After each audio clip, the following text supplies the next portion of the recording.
Halo semua, Shalom. Ya, ini adalah channelnya Bu Diana Madurese. Nama channelnya Diana Madurese, sekarang subscribernya 51.200.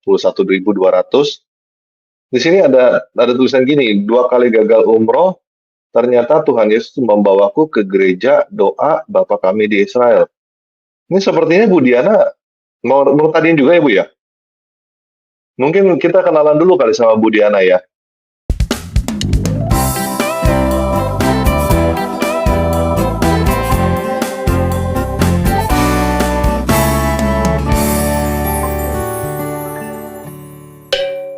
Shalom Bu Diana. Shalom, selamat malam, saudara Tuhan. Ya, saya dengan di channel saya Diana Madurese dan nama lengkap saya atau nama asli saya adalah Lulu Lismardiana.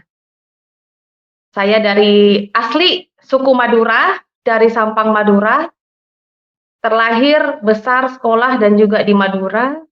Tetapi Tuhan Yesus memiliki rencana yang luar biasa dengan keselamatan saya yang sebelumnya saya adalah seorang Islam.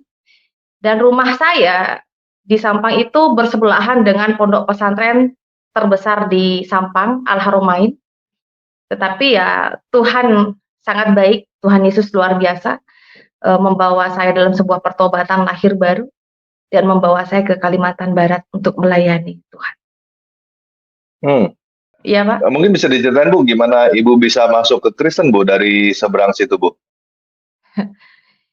Sebelumnya Bapak Ibu, saya menjadi Kristen itu sesuatu yang sangat panjang perjalanan dari waktunya dan juga kesaksian dalam hidup saya.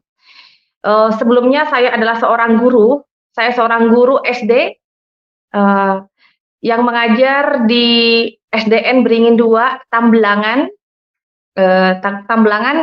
Kabupaten Sampang. Saya dulu backgroundnya adalah seorang guru dan mantan suami saya adalah polisi yang berdinas di Polres Sampang. Saya mantan bayangkari. Ya, tetapi setelah saya menikah dan punya anak pertama saya, ini kesaksian dulu ya. Setelah saya memiliki anak, Iya, kesaksian dulu Bu. Iya, memiliki anak laki-laki kurang lebih 2 tahun, saya terkena sakit infeksi kandungan akut dan saya sudah berobat sampai ke klinik kandungan, ya. Demikian juga sampai ke rumah sakit Bayangkara yang ada di Surabaya, karena suami saya adalah waktu itu adalah seorang polisi. Dan tanpa ya saya tetap menjadi seorang muslim waktu itu, berdoa, puasa, tahajud, duha, yang saya lakukan semuanya, tetapi tidak ada kesembuhan, gitu. Tidak ada kesembuhan dan membuat saya itu malah semakin hari takut akan mati gitu, karena sering sakitnya. Tapi pada suatu ketika, di saat saya sudah patah hati, ternyata saya itu ini kan sakitnya sampai parah nih, sampai berat badan saya sampai turun di bawah 50, padahal tinggi saya kurang lebih 165 ya, sampai turun sampai 45 kilo sekitar segitu. Tapi itulah Bapak Ibu, meskipun saya waktu itu sudah berusaha mendekatkan diri lebih lagi kepada Allah saya waktu itu, karena saya seorang Islam ya, saya sampai juga puasa dan lain sebagainya, tapi tidak mendapatkan kesembuhan waktu itu. Sehingga suatu ketika saya bermimpi, ya, saya bermimpi bahwa saya dibawa oleh sosok berjubah putih dan bersinar. Saya dibawa untuk melihat sebuah tempat, yaitu di mana banyak orang-orang disiksa, Bapak Ibu, disiksa.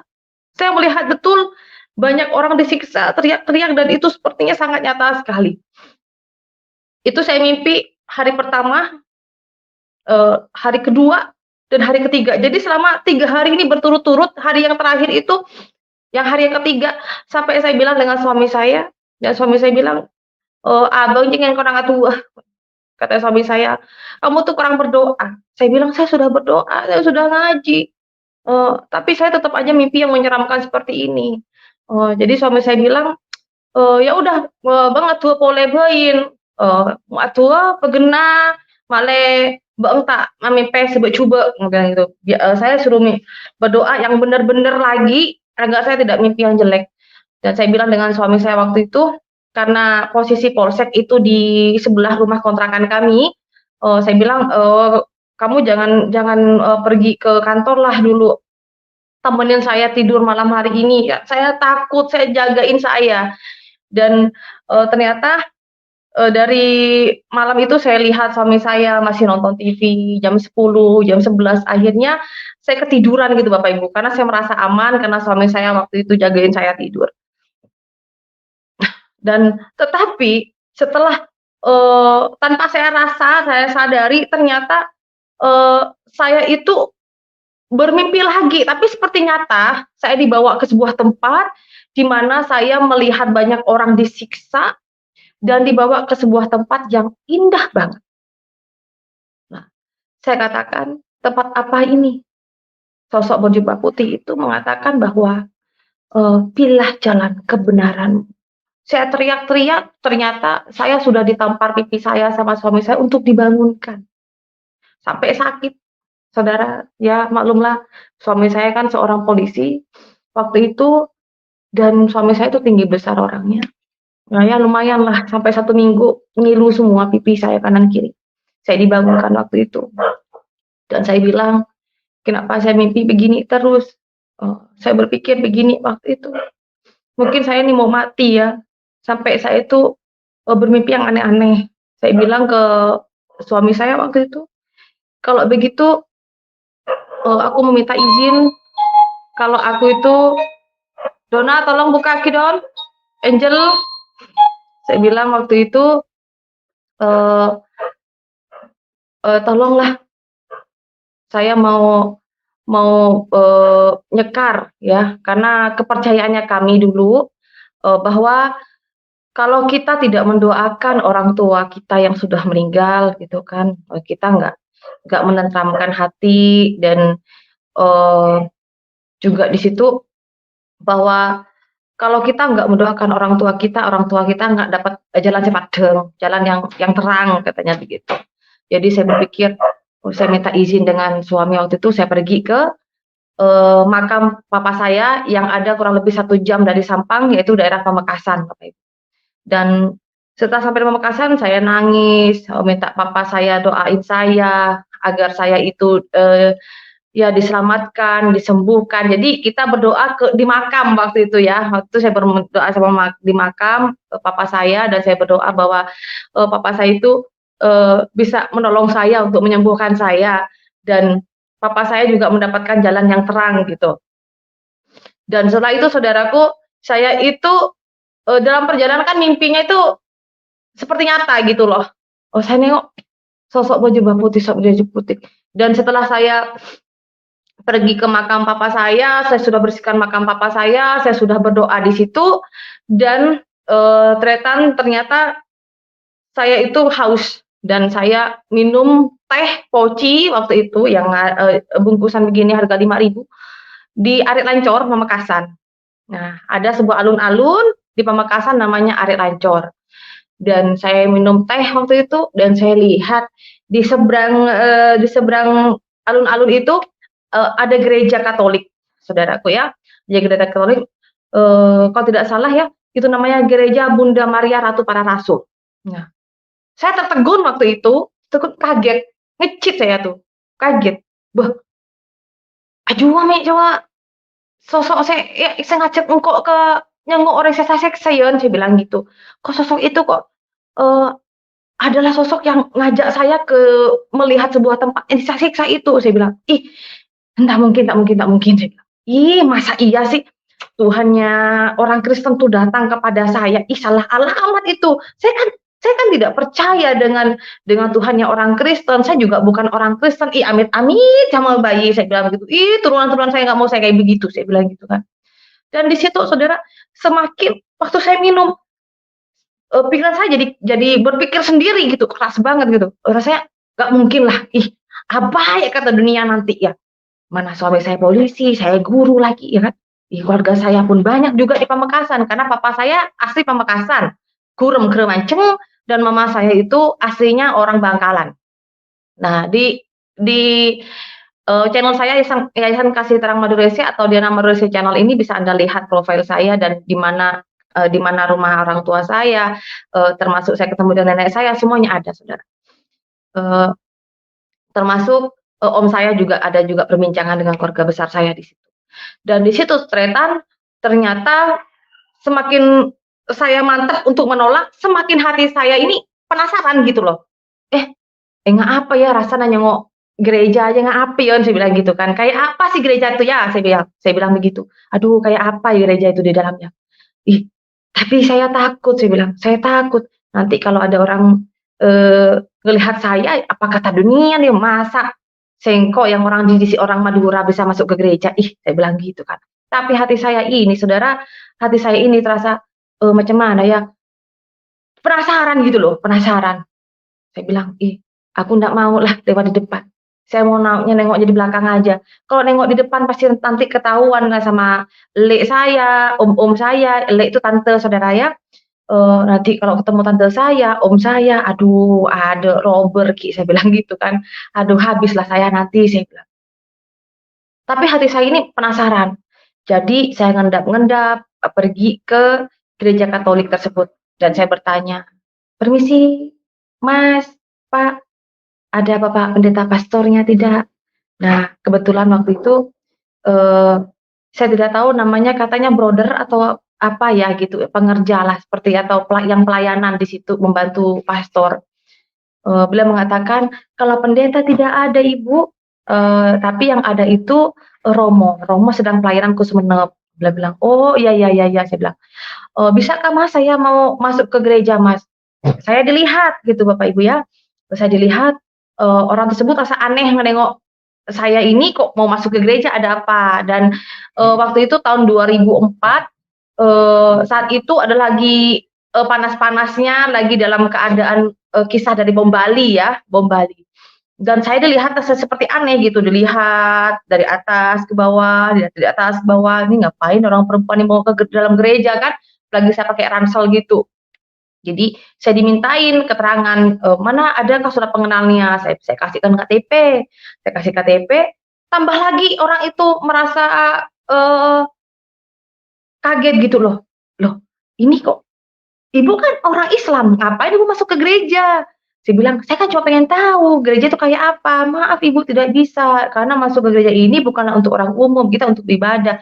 Saya kata, Mas, di mana-mana ya, kalau kita nih kalau kita nih," waktu itu kan saya Islam ya, ya, saya bilang, "Kalau kita ini didatangin sama orang yang bukan Islam, orang Kristen, pengen tahu kita sholat, pengen tahu kita ibadah, pengen tahu itu bagaimana, kita ibadah nih orang Islam nih, mereka senang loh. Kenapa kita nih cuma pengen tahu masuk ke gereja, oh tak begi," saya bilang. "Oh tak bisa," saya bilang. Eee, akhirnya karena saya bersikeras, saya, dimintain suruh buka, tas saya, tas ransel saya, terus jaket saya waktu itu dan helm saya di situ ditaruh dan saya ditanyai, "Maksud tujuannya apa?" Saya cuma mengatakan, "Saya pengen tahu isi gereja itu kayak apa." Karena saya betul-betul penasaran banget kayak apa gitu loh. Kok bisa sih, sosok yang berjubah putih yang membawa saya itu kok ada di spanduknya di depan di situ gitu loh. Saya penasaran aja gitu. Kayak apa ini, tempat apa sih, gereja itu kayak apa gitu, itu jadi dalam pikiran saya harus masuk, saya pengen tahu gitu. Tapi atas saran dari brother tersebut atau pengerja dari gereja Katolik tersebut mengatakan bahwa, saya harus, menghafalkan doa Bapa Kami dan saya disuruh menghafalkan, doa Salam Maria. Saya bilang, "Saya ini kan tidak masuk ke Kristen, saya cuma pengen tahu isi dalam gereja kayak apa, itu aja." Tapi beliau bilang bahwa saya harus tetap menghafal dan, saya minta bahwa, "Ma, ya udah, kalau begitu ya manalah bukunya, saya pengen menghafal." Saya disuruh kembali lagi seminggu kemudian, Bapak Ibu. Dan, setelah itu, saya pulang dan saya berusaha menghafal. Cuma karena saya itu, masih dablek ya kan, masih dablek, saya cuma pengen tahu gereja, ngapain juga saya menghafal, saya kan bukan orang Kristen, saya bilang begitu kan. Saya waktu itu belum belum paham apa itu Kristen, apa itu Katolik, ya apa itu pendeta, apa itu, pastor atau romo, saya tidak tahu, karena saya waktu itu posisinya masih, dalam keadaan Islam. Nah, dan di situ ternyata, saya bilang kepada, si pengerja tersebut, saya mengatakan bahwa setelah seminggu kemudian saya ditanya, "Apakah Ibu sudah hafal?" "Oh, hafal." "Saya bisa, tapi saya nggak hafal." "Ya udah kalau gitu coba baca." Nah, di situ saya baca tapi salah-salah. Saya bilang, "Saya nggak hafal Mas, saya kan bukan mau masuk Kristen, saya itu cuma pengen tahu gereja kayak apa." Saya bilang begitu. Akhirnya karena saya bersikeras juga, "Mas tolonglah, saya ini cuma pengen tahu aja, pengen lihat kayak apa sih di dalam isi gereja tersebut," saya bilang begitu. Ya udahlah, mungkin karena saya sudah, kelihatan memelas banget gitu ya, pengen tahu, melas banget, dan saya akhirnya dikasih dikasih kesempatan, tetapi saya harus meninggalkan barang-barang saya. Contohnya barang-barang saya itu seperti, helm ya kan, jaket, terus, apa-apa cuma saya hanya boleh katanya bawa HP saja. HP itu pun kemarin, pertamanya dilihat Saudara, dilihat-lihat gini, ya udahlah kalau begitu masuk. Cuma saya dibilang, "Ibu tolong ya jangan, tolong jangan jangan memegang barang-barang apapun." "Ya Mbak," kadang, "Mbak," kadang, "Ibu." Karena waktu itu kan saya masih, terlihat muda ya, kalau sekarang udah tua gitu Bapak Ibu ya. Jadi bilang, "Jangan pegang apa-apa," saya bilang, "Okelah saya nggak akan pegang apa-apa." Dan, saya waktu baru masuk ke gereja, Katolik Bunda Ratu Para Rasul yang ada di Pamekasan, saudaraku, hati saya langsung kayak gini, "Wih, kok kayak gini ya? Kok merinding semua?" Yang saya rasakan tuh merinding semua, "Ih, kok begini?" Saya katakan. Tapi waktu itu saya ngerasa kok, ih muka saya kok pegel banget, panas, rasanya gatel gitu kan. Oh, akhirnya di belakang pintu itu, di belakang pintu gereja bagian dalam, itu ada sebuah tempat air ya Bapak Ibu, tempat air, saya tidak tahu itu tempat apa, dan di situ karena, emasnya tadi itu bersih-bersih ya, pakai kemucing begini dibersihkan segala kursi-kursi, terus apa barang-barang di situ kursi dipakai kemucing, saya cuci muka karena saya, araup katanya orang, "Wih, cek panas ya," araup saya Bapak Ibu, araup itu cuci muka, panas kan dari Sampang ke Pamekasan itu kan lumayan jauh pakai motor sendiri lagi kan. Dan setelah, saya cuci muka kelihatan nih sama Mas yang itu, yang bersihkan, gereja tersebut, saya dimarahin. "Kan saya sudah bilang jangan pegang-pegang, ini loh air suci, ini air kudus, tidak boleh untuk begini begini begini." Saya bilang, "Ih maafkanlah saya Mas, saya nggak tahu Mas, saya pikir ini kan, air untuk apakah, wastafel kah atau apa," saya bilang. "Saya sudah bilang, jangan pegang-pegang." Saya minta maaf gitu kan, "Maklumlah saya kan tidak tahu," saya bilang begitu. Dan ternyata akhirnya, udah inget ya, boleh melihat tapi tidak boleh pegang-pegang. Nah, akhirnya saya katakan iya dan saya nggak pegang-pegang, saya nengok, saya merasakan, sesuatu yang, sangat luar biasa. Saya merasakan senang waktu itu saya melihat di dalam bagian gereja itu sangat luar biasa cantik, Bapak Ibu. Ya, gerejanya itu adalah Gereja Katolik Bunda Ratu Para Rasul yang ada di Pamekasan, Madura. Ya, tempatnya itu ada di seberang alun-alun Arek Ancol. Megah sekali gerejanya dan, di situ saya melihat begitu banyak, patung, hiasan-hiasan, pokoknya luar biasa gitu. Dan tanpa saya sadari, saya itu melangkahkan kaki saya itu naik ke atas altar. Dan setelah di atas celingak-celinguk begini, ada gong juga, dan saya dimarahin. Saya dimarahin, "Turun turun turun turun! Kan sudah saya bilang, jangan pegang apa-apa." Saya bilang, "Saya tidak pegang apa-apa, tapi kamu naik di atas altar ini. Kamu tahu nggak?" Katanya. Cuma hanya Romo, orang suci yang bisa naik ke tempat itu. Wih, saya bilang, "Emangnya apa?" Saya bilang begitu kan. "Udah, saya aja tidak berani naik ke sana, turun turun turun." Akhirnya saya turun.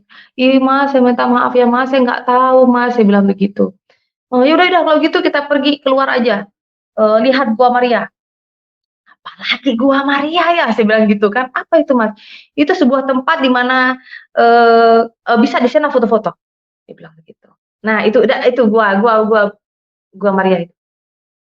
Nah nah habis setelah itu, saya merasa, "Mas, saya terima kasih ya, saya, udah diterima di sini, boleh saya masuk ke gereja ini, terima kasih Mas, saya kalau ada salah saya mohon maaf Mas." Pokoknya saya, memohon maaf teruslah karena saya merasa bersalah dan saya, senang bersukacita, waktu itu karena saya sudah bisa masuk gereja, Saudara. Dan sejak setelah saya masuk gereja itu, pikiran saya itu selalu, "Ih, berarti yang datang kepada saya itu Tuhannya orang Kristen. Tapi kenapa datang ke saya?" Dia kata, "Kenapa harus datang ke saya? Saya kan bukan orang Kristen." Saya akhirnya Bapak Ibu tretan semuanya saudara yang dalam Tuhan Yesus Kristus, saya berpikir begini, apa salah? Apakah Tuhannya orang Kristen tuh salah sasaran ya? Ngapa harus datang ke aku ya? Saya bilang begitu. Saya bingung. Dan di saat saya tidur, Bapak Ibu, tengah malam ada seperti angin. Angin dingin sehingga saya terbangun. Di saat saya terbangun, saya buka mata saya noleh di pojok kamar saya ada sosok berjubah putih dan beliau itu meletakkan tangan begini. "Anakku, engkau akan melayaniku." Wih, saya mau teriak, nggak bisa, nggak bisa ada suara. Serasa saya mau kabur, tapi kaku semua. Badan, tangan, mulut saya kaku semua.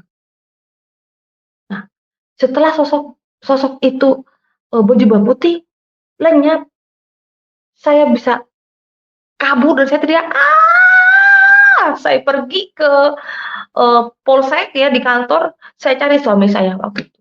Tapi suami saya nggak ada karena patroli. Aduh aduh, saya berpikir bahwa apakah itu hantu atau apakah itu, ih masa sih Tuhannya orang Kristen? Saya kan bukan orang Kristen. Ih kenapa Tuhannya Kristen tuh salah alamat ke saya bilang gitu kan.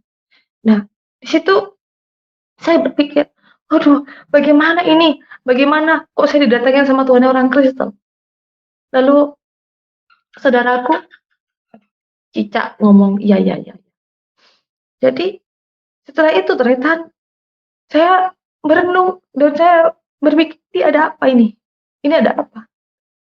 Di dalam mimpi saya masih ingat jelas bahwa 3 kali berturut-turut, 3 hari berturut-turut mengatakan bahwa, "Inilah jalan kebenaranmu." Saya menangis di kamar karena suami saya nggak ada, saya menangis. Ini saya nggak percaya kalau Tuhan yang orang Kristen datang kepada saya. Saat itu saya sakit infeksi kandungan, Bapak Ibu. Saya sakit infeksi kandungan, kurang lebih udah 1 tahun. Dokter memvonis bahwa, kalau saya tidak mengangkat rahim saya, waktu itu, saya infeksi itu akan bisa membusuk dengan di dalam rahim saya dan bisa ya fatalnya saya bisa meninggal. Tapi dokter sudah mengatakan juga bahwa saya tidak akan bisa punya anak lagi. Saya nangis, saya bilang, "Saya nggak mau saya mengangkat rahim saya." Dan saya bilang waktu itu dan mengatakan di saat saya, eee, mengingat bahwa sosok itu adalah Tuhan yang orang Kristen, saya berdoa, jika memang benar Tuhannya orang Kristen itu ada, maka sembuhkan saya dan saya akan percaya.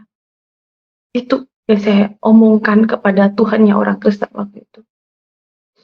Dan saya bertekad bahwa saya engkau tak kerangin nama obat boleh, engkau tak ngin nama cebu boleh, engkau tak maderema, engkau dalam ate ngetes Tuhan orang Kristen. Saya bilang saya tidak akan minum obat lagi, saya tidak akan minum jamu lagi, dan saya ngetes Tuhannya orang Kristen itu. Saudara Tuhan, luar biasanya lagi. Setelah sehari, seminggu, sebulan, yang biasanya cairan yang keluar dari V saya itu banyak. Apalagi saya tidak bisa melayani suami, ya, karena sudah cairannya seperti kita kayak apa ya, kayak bayi saudara ya. Saya kalau tidur harus pakai perlak atau pakai plastik. Dan harus di situ ada sarung karena pasti akan keluar dan di saat mandi pun akan keluar juga meleleh. Saudara. Dan sakitnya seperti orang mau melahirkan.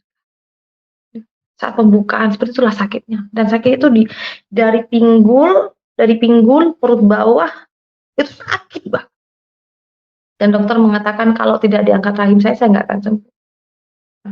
Dan kemungkinan kalau dibiarkan infeksi itu akan jadi sebuah penyakit dan bisa juga membuat saya bisa meninggal. Saya katakan enggak, saya nggak mau. Saya bilang dengan suami saya nggak mau dioperasi, saya nggak mau. Dan luar biasanya lagi setelah saya memiliki permintaan kepada Tuhan yang orang Kristen, jika memang benar Tuhannya orang Kristen itu ada, maka sembuhkan saya. Dan saya katakan, waktu itu karena saya masih Islam ya, saya katakan, oh ya Allah, Alhamdulillah, Tuhannya orang Kristen saya bisa menyembuhkan singkong. Tapi kok kenapa aja? Saya bilang, saya bersyukur. Setelah saya meminta, jika memang benar Tuhannya orang itu ada, sembuhkan saya, maka saya akan percaya. Saya bersyukur. Yang awalnya cairan itu keluar, udah stop. Ya. Kurang lebih sekitar 3-4 bulan itu. Udah stop, sakit, ngilu, yang nyut-nyut, serasa ditusuk-tusuk perut ini, udah sembuh, saudara. Dan saya nggak percaya. Waktu itu dikasih mukjizat, saya bilang, saya nggak percaya. Mungkin ini hanya sebuah kebetulan. Saya diberikan kesembuhan. Saya ingat dengan perkataan dokter bahwa dokter kandungan mengatakan jika ibu tidak mengangkat rahim, ya, ibu tidak akan sembuh, ya. Yang pertama, yang kedua, saya tidak akan bisa punya anak. Karena saya merasa bahwa saya sembuh, saya bilang, Pak, ayolah, saya anterin ke dokter. Saya sekarang udah nggak sakit lagi loh, saya bilang gitu kan. Diperiksa, dokter kaget Bapak Ibu. Sampai saya diperiksa, naik ke atas kasur praktek dokter itu 2 kali. Ibu, kenapa kok bisa sembuh ya? Kan ada riwayat dari penyakit ya kan? Pasti kalau kita periksa lebih dari 1 kali, di situ kan banyak nih riwayat-riwayat sakit keputihan, sakit apa, pas itu kelihatan semua. Ibu minum jamu apa? Atau minum obat apa? Saya bilang enggak ada. Saya bilang dalam hati saya minta sama Tuhan yang orang Kristen. Saya minta kepada Tuhan yang orang Kristen. Tapi nggak mungkin dong saya kasih tahu. Tapi di perjalanan saya berpikir, oh, waktu pulang dari dokter saya kata, masa iya sih Tuhannya orang Kristen tuh nyembuhkan saya. Waktu itu saya masih pakai mobil patroli diantar suami saya. Karena tugas suami saya itu di kampung, jauh saudara. Dari Sampang pergi ke Tambelangan itu kurang lebih ya setengah jam. Mungkin 1 jam, kalau pelan-pelan santai-santai sih 1 jam kurang 15 menit lah sekitar segitu. Karena saya waktu ngajar dari Sampang ke Tambelangan itu ya 1 jaman ke Beringin. Dan ternyata disitulah saya menguji lagi Tuhannya orang Kristen yang kedua. Ini yang pertama kan udah ngasih kesembuhan, tapi saya nggak percaya benar-benar. Yang kedua saya bilang, Tuhannya orang Kristen, jika memang benar Tuhannya orang Kristen yang menyembuhkan saya minta bukti satu lagi. Karena dokter ya, saya seperti ngomong kayak seperti orang yang ngomong dengan bapak saya, teman saya. Bahkan bisa dikatakan kayak seperti orang gila, saudara. Minta bukti itu seperti kayak orang gila kepada Tuhan. Ya. Karena kita ngomong pada sosok yang tidak bisa kita lihat. Nah, tapi kita imani. Dan saya katakan, Tuhannya orang Kristen. Katanya dokter tuh loh. Ya. Kalau nggak diangkat rahim, saya nggak bisa sembuh. Ini saya kasih sembuh loh. Tapi saya nggak percaya sebenarnya bahwa Tuhannya Kristen yang bukan saya. Saya mau minta bukti. Jika memang benar Tuhannya orang Kristen yang menyembuhkan saya, tuh katanya dokter tuh, saya nggak bisa punya anak lagi. Saya mau minta bukti. Saya pengen punya anak itu, tapi harus perempuan. Saya bilang, Tuhannya orang Kristen, saya pengen minta bukti. Jika memang benar Tuhannya orang Kristen yang menyembuhkan saya minta bukti.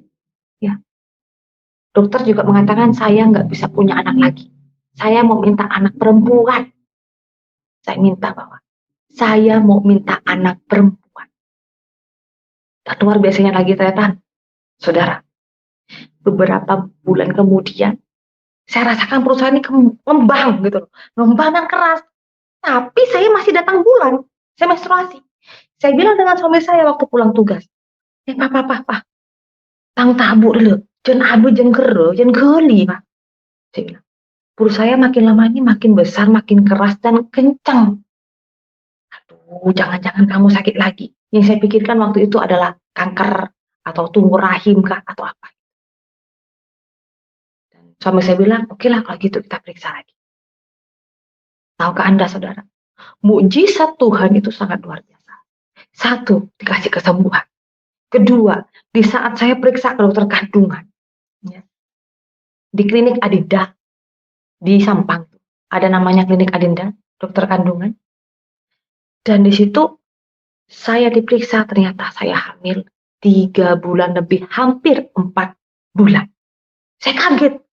Dokternya gini, "Ih, ibu hamil ya?" Bilang, "Ih," dia katakan, "kok bisa hamil ya?" Saya bilang tuh. "Dokter bener lah, masa saya hamil?" Saya bilang. Saya diperiksa lagi, tuh, udah ada detak jantungnya loh. Hah? Saya katakan, "Ih, kok bisa ya?" Lalu saya ingat, masa sih Tuhan orang Kristen yang menyembuhkan saya dan mau ngasih saya anak? Sepanjang jalan, saudara, sepanjang jalan dari rumah sakit itu, saya berpikir begini, aduh, rasanya nggak percaya kalau saya itu bisa hamil. Saya bilang begini, dalam hati saya, kalau benar Tuhannya orang Kristen yang menyembuhkan, Tuhannya orang Kristen yang berikan saya anak, sekarang saya minta bukti. Dan saya akan benar-benar percaya kalau anak saya perempuan. Dan selama proses saya hamil, saudara, saya tetap menstruasi. Saya tetap menstruasi dan sampai di bulan ke-10, ya, 10 bulan saya hamil anak saya yang kedua ini. Setelah saya proses persalinan, malam tahun baru, disitulah saya melahirkan. Yang saya tanya kepada bidan, "Bu bidan, bagaimana anak saya? Perempuan atau laki-laki?" "Perempuan." Dan hidungnya mancung loh. Nangis, saya, saudara, nangis. Dan saya merasakan bahwa, aduh, bener ini Tuhan yang orang Kristen yang ngasih saya sembuh. Bener ini Tuhan yang ngasih saya mujizat ini. Bener ini Tuhannya orang Kristen yang ngasih saya anak. Ternyata setiap permintaan-permintaan yang saya minta kepada Tuhannya orang Kristen, padahal saya tuh nggak percaya, dikasih, saudara, dikasih. Padahal saya belum benar-benar percaya loh, dikasih. Saya kan bukan orang Kristen saat itu, tapi dikasih loh sama Tuhan untuk membuktikan bahwa Tuhan Yesus itu dahsyat. Nah, disitulah, saudara, saya meratapi, saya melihat anak saya. Tuhan, indah sekali Tuhan, ciptaanmu Tuhan, indah sekali. Anak saya yang perempuan, di saat saya melahirkan anak saya perempuan itu, anak itu cantik, mancung hidungnya. Nah, saya gini, Tuhannya orang Kristen luar biasa. Dan disitulah, saudara, saya sedikit demi sedikit mengumpulkan keberanian saya. Dan saya mengatakan kepada suami saya. Saya mengatakan kepada suami saya. Saya bilang, "Pak, tahun Jo, nanti saya mau membaca Madura sesuai dengan apa yang seperti yang saya katakan pada suami saya." Saya bilang, "Pak, tahun Jo." Katakan, "Pak, kamu tahu nggak?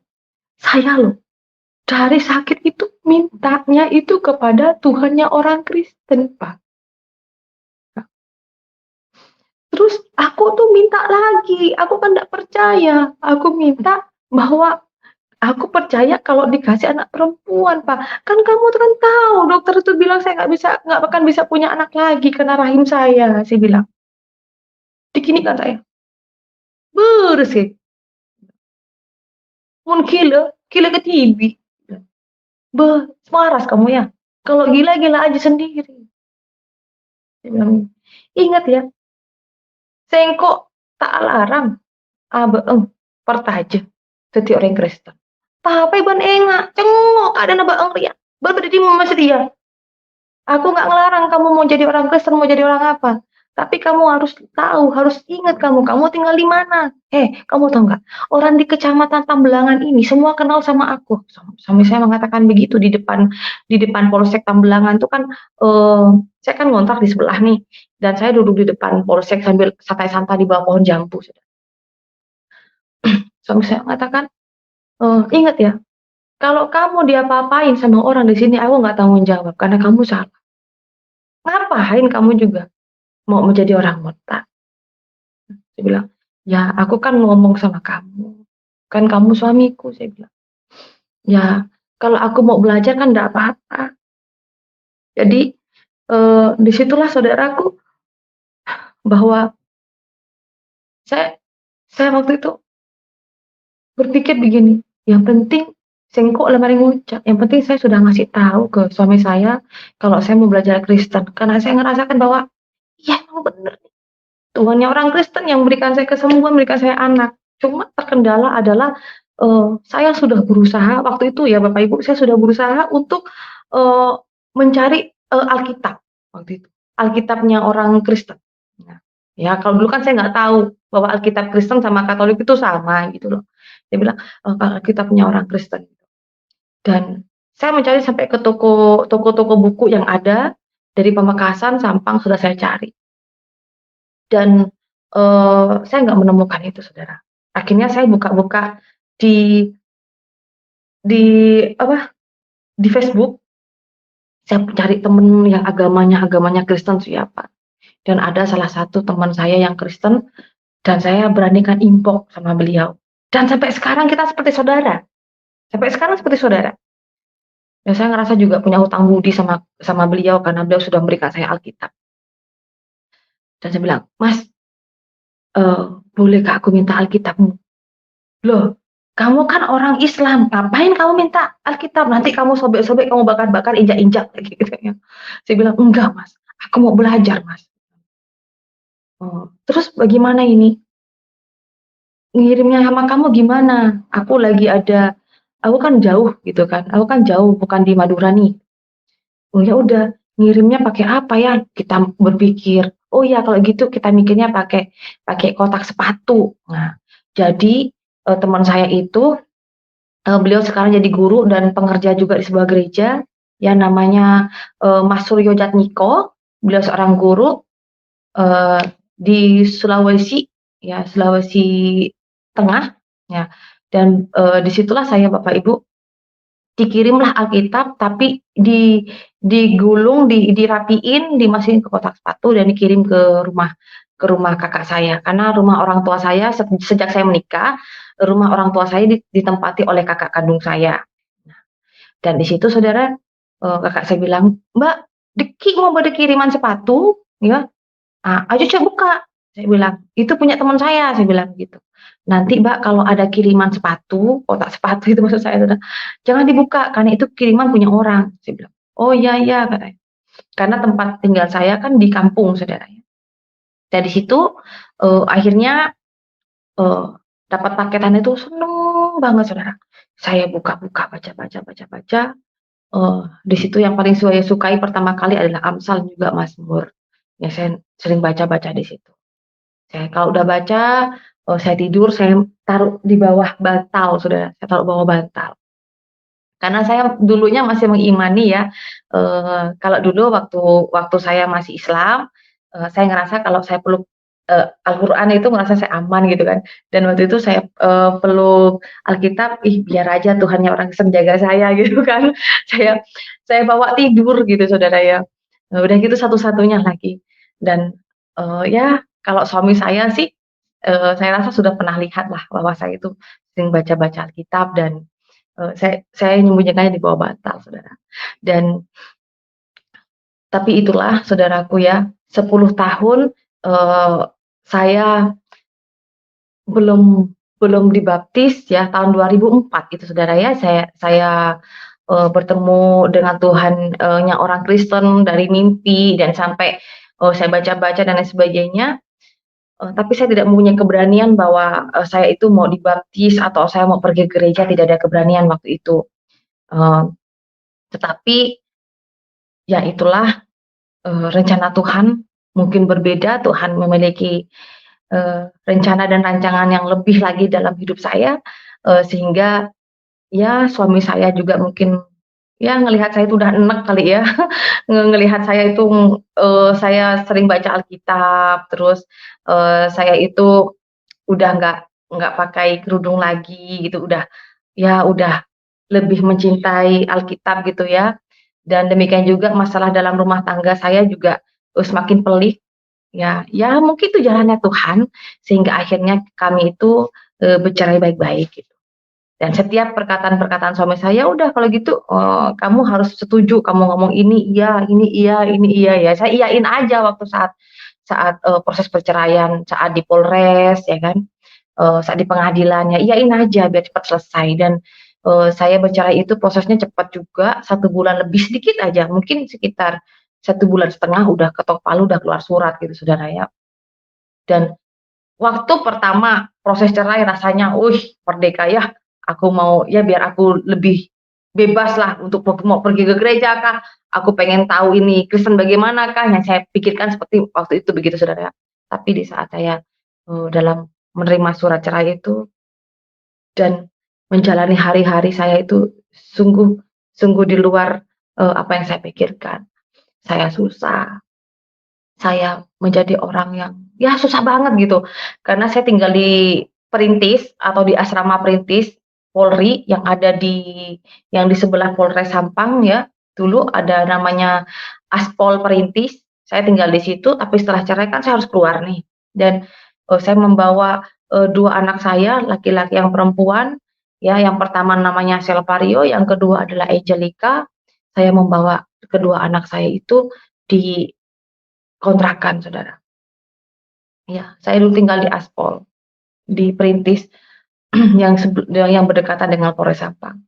Jadi karena saya sudah cerai, jadi saya keluar dan saya, ngontrak.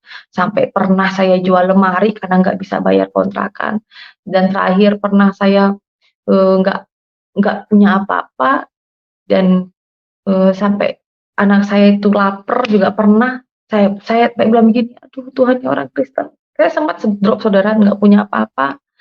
Anak saya yang perempuan nangis, anak saya yang laki-laki ini kan sangat sabar nih, ya Silvario ini sangat sabar sekali anak saya Rio nih, "Oh masak apa Ma?" Saya bilang, "Saya cuma masak air." Saya bilang, "Anak saya yang perempuan lapar tapi nggak punya apa-apa." Saya menangis, saya bilang kepada Tuhan yang orang Kristen, "Aduh Tuhan yang orang Kristen kenapa hidup saya makin hari makin susah Tuhan, saya nggak punya apa yang saya makan Tuhan, anak saya lapar Tuhan," dan lain sebagainya. Saya ngomong sambil nangis, ternyata saya ketemu dengan teman saya di depan, kos-kosan saya ini, ternyata saya dibelikan beras, saya dibelikan telur waktu itu Saudara, dan dibelikan kecap. Saya bilang, "Senang sekali anak saya makan." Saya bilang, "Oh Tuhan ya orang Kristen, terima kasih Tuhan yang Kristen." Nah, itu yang mukjizat yang saya ingat Saudara waktu saya kelaparan. Yang kedua, waktu saya pulang ngajar, saya kan masih ngajar nih di SDN, Beringin 2 Tambelangan, yang ada di Kabupaten Sampang, saya dulu guru di sana. Ya, saya juga sudah K2 sebenarnya, tapi saya sudah nggak ngurus lagi. Nah, setelah itu, saya pulang, ternyata anak saya dimarahin oleh pemilik kos, gitu. Karena, eee, karena waktu itu anak saya matahin matahin itu, eee, saluran air, Saudara. Padahal saya sudah ganti, tapi anak saya tuh sampai nangis, kejer-kejer, Saudara. Saya gini, saya nangis ke belakang, saya paling nggak kuat kalau anak saya nangis ya. Saya tinggal di kontrakan, namanya, kontrakan di Jalan Delima yang dekat dengan SD Gunung Sekar 4 ya, eee, ya di situ, orang di situ kenalnya namanya kos-kosan Jabejo gitu kan, saya ngekos di sana dan, di situlah Saudara, saya nangis karena lihat anak saya tuh nangis sampai kejer-kejer, Rio itu dimarah-marahin gitu. Saya nangis ke belakang kontrakan saya bilang, "Tuhan ya orang Kristen," sampai "Tuhan ya orang Kristen, kenapa hidup saya semakin susah Tuhan?" Saya bilang, "Kenapa hidup saya makin susah?" Saya menangis di belakang kosan, "Pokoknya aku nggak mau ngontrak lagi," saya bilang, "saya nggak mau ngontrak lagi Tuhan ya orang Kristen." Susah saya jadi orang Kristen, baru mau belajar, udah saya segini amat loh, saya bilang begitu. Tuhan ya orang Kristen, lihat, lihat ya, saya bilang, saya ingin, Tuhan ya orang Kristen, lihat, saya pengen mau beli tanah itu, Tuhannya orang Kristen. Saya bilang, saya nunjuk tanahnya teman saya, saudara. Saya tahu itu nggak mungkin bisa saya dapetin, ya. Karena teman saya sudah dulu pernah mau jual ke saya. Jadi istri polisi tuh nggak mampu waktu itu saya mau beli tanah tersebut. Tanah tahun 2000, tahun 2000 waktu itu mau dijual ke saya tahun 2009 atau 2010, saya nggak mampu membelinya 50 juta. Dan ternyata setelah saya bilang, Tuhan ya saya mau tanah itu, di belakangnya rumah saya itu rumah yang di Sampang itu rumah saya sendiri, saudara, yang saya tunjuk ini mujizat Tuhan. Pokoknya saya mau beli tanah itu. Tanah itu di sebelah, enggak jauh ya, sekitar beberapa meter, sekitar 50 meter ya. Rumah itu di tengah-tengah sawah, di SDN Gunung Sekar 4. Nah, rumah saya dekat dengan SDN Gunung Sekar 4. Dan saya bilang, saya mau minta tanah itu. Padahal saya nggak bisa beli. Mau 50 juta dapat dari mana, saudara? Untuk bayar kontrakan aja, saya pernah sampai ngasih lemari sama ibu kos saya. Untuk apa? Untuk saya bayar 1 bulan, karena saya nggak punya. Dan di situ, saudara, setelah saya nangis kejer-kejer, minta pokoknya Tuhan yang orang Kristen itu belikan aku tanah itu, udah kayak anak kecil saya nangis. Saya nangis, dan saya bilang, saya tahu ini nggak mungkin, gitu kan. Tapi setelah saya berdoa, ternyata nggak lama kemudian ada teman saya datang nih.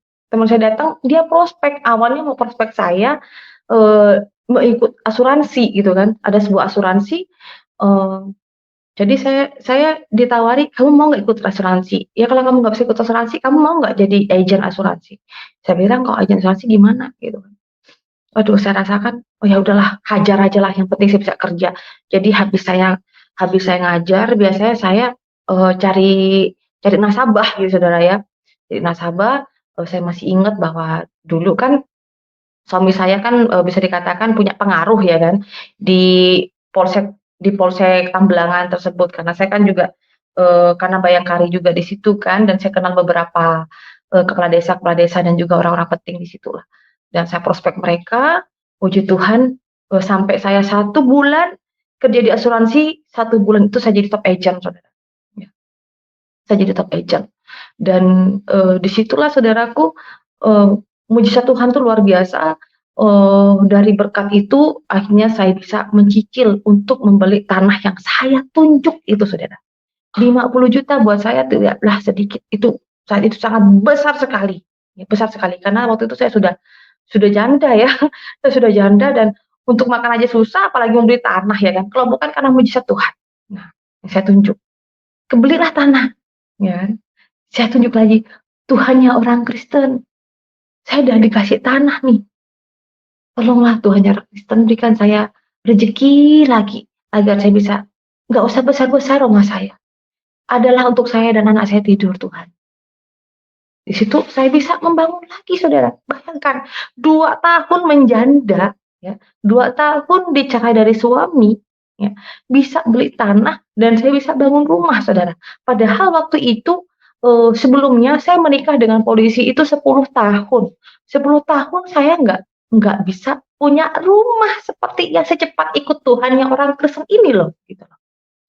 Memang Tuhan ya orang Kristen nggak bisa ngasih rumah langsung banyak gitu kan, uang gitu kan, ngasih uang gitu kan, enggak. Tapi Tuhan Yesus itu, memberikan jalan keluar dari setiap masalah-masalah. Tetapi saudaraku, ya, setelah diberkati, saya semakin lupa dengan Tuhan dan saya terlena dengan apa yang saya dapat gitu. Yang saya dapat itu, contohnya seperti uang ya, kedudukan ya. Pekerjaan saya semakin membuat saya lupa, apalagi waktu itu saya jadi, agen asuransi dan mau promosi jadi manajer ya kan, dan, saya juga mempunyai usaha, ikan, yaitu saya juga pembudidaya ikan, ada ikan lele, ikan gurame, ikan nila. Sehingga ya bisa dikatakanlah, biarpun janda penghasilan banyak gitu kan, sampai jadi bos bos ikan gitu loh. Kalau kalau jual ya berapa kintal gitu kan, ini satu kolam nih berapa gitu kan, isi berapa ribu, udah beli ini segini segini gitu. Pokoknya uang itu kayaknya gampang banget gitu loh. Dan itulah saudara saya, jatuh ke dalam dosa ya. Saya itu mau mau kesaksian juga saya tidak mau, kesaksian yang bagus-bagus juga, yang nggak bagus juga saya ceritakan. Contohnya, saya merasa bahwa saya ini, oh, waktu itu saya hidup dengan kepahitan juga. Kepahitan tuh begini, saya ngerasa bahwa saya ini nggak salah, kenapa sih suami suami saya menceraikan saya? Saya akan buktikan sama dia bahwa saya ini bisa tanpa dia. Saya ingin bahwa hidup saya itu lebih daripada dia, saya bilang gitu. Dan, saya ngerasakan bahwa karena suami saya waktu itu setelah bercerai kami, suami saya tidak menafkahi anak saya juga gitu. Jadi udah putus gitu kan. Udah anak ikut kamu, ya udah urus aja, model kayak begitu. Cuma waktu itu memang saya dikasih uang, waktu itu perjanjiannya kan begini Saudara, waktu proses cerai, rumah yang waktu itu lagi sedang dibangun oleh saya dengan mantan suami dulu sebelum bercerai ya, itu kan mau ngambil KPR nih gitu kan. Nah, itu udah proses pembangunan, mantan suami mau ambil, saya bilang, jangan diambil lah, saya kan punya anak juga." Akhirnya, "Udah usah, rumah ini nanti saya ngambilnya, kamu saya kasih uang 50." Nah, gitu. Nah, tapi uang 50 waktu itu, ya habis karena banyak hutang juga gitu, Saudara. Karena hidup dengan mantan suami dulu hidup saya susah. Untuk mau beli beras satu karung aja Saudara, di Tambelangan itu waktu jadi anggota dan saya waktu jadi bayangkari, istri mantan suami saya itu, untuk beli beras satu karung aja susah banget. Susahnya begini, karena mantan suami saya udah banyak utang nih ya, udah banyak utang, ya kan. Karena katanya dulu waktu mau jadi polisi itu kan bayar gitu loh, bayar. Jadi selama dari saya menikah sampai, Angel Angel itu lahir 2006, 2007 baru lunas, gitu. Entah berapalah pokoknya berhutang bagaimana sama mertua saya itu, orang mertua saya itu. Intinya gaji suami saya itu habis untuk bayar hutang dan koperasi, dan juga ya mau beli baju aja nyicil, beli baju nyicil Saudara. Dan mau beli beras mau saya makan, mau saya makan bulan ini nih, contohnya sekarang bulan Oktober ya kan, saya mau makan bulan Oktober, nanti gajian, November baru saya bayar. Nah, seperti itu perjalanan saya dengan mantan suami saya dulu. Pokoknya susah banget gitu Saudara. Ya kalau masalah gaya ya jangan ditanya lah, namanya juga waktu itu masih anggota ya kan. Nah, tapi itulah Saudara, hidup di dalam Tuhan itu berbeda. Sehingga singkat cerita, eee, saya merasa setelah bercerai, saya merasa diberkati Tuhan, rezeki saya melimpah, saya tidak pernah kekurangan uang, anak saya mau makan apa aja bisa, gitu kan. Sehingga saya merasa bahwa saya gampang, saya bisa, ini dan itu bisa, dan saya jatuh dalam dosa dengan pergaulan saya gitu. Saya seperti seperti jadi ya bos gitu lah, saya juga ngerokok gitu kan, dan saya sampai ngedugem juga, dan saya jadi bos-bos dari ya teman-teman saya, "Ini, kamu mau bayar nih, yo kita nongkrong aja bayar nih," gini, kayak gampang gitu loh. Saya jadinya royal gitu dan lupa dengan Tuhan.